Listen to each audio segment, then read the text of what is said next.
bukol sa liig at panlalabo ng mata. Nasolusyonan dahil sa paggamit ng Fulvic Mineral at eye solution ng Doc Alternativo. Ang una, yung mister ko may sakit. Wala ako sakit. Ang sakit ko lang noon ay yung bukol dito sa liig ko na malaki. Pero hindi na po na-opera yun. At pinapahiran ko lang siya ng Fulvic. Pinapahiran sa gabi araw ng Fulvic. Hanggang sa, ayun, unti-unti siya lumiit. Hanggang sa ngayon, halos wala ka nang makita sa liig ko. Tapos yung mata ko na malabong masyado, hindi ako makakita po yun. Natulungan ako ng eye solution. Lahat ng iginagamot sa mister ko, ginagawa ko sa akin. Kaya, pero ang pasyente talaga dito, ang asawa ko. Tapos yung anak kong panganay, may cancer din yun.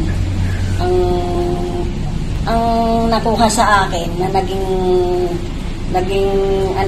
karanasan yung bukol sa aking liig na malaki.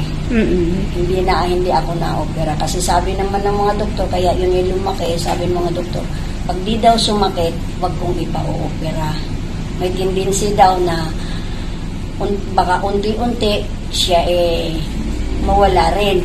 Pero kung sasakit daw ng matindi, saka ko ipa-opera, pero wag ko pakukunan ng laman na ipa-biopsy. Okay. Hindi na ako na-opera. Nakuha na ng Fulvic Mineral. Kahit naman hanggang ngayon, ina-apply ko sa kanila yung mga gamot na ginagamit ko. At pinasusubok ko sa kanila yung gamot na ginagamit ko. Nagugustuhan nila. Ang problema, financial. Release imagination, sa kasalukuyan nakatira sa tuktukan giginto.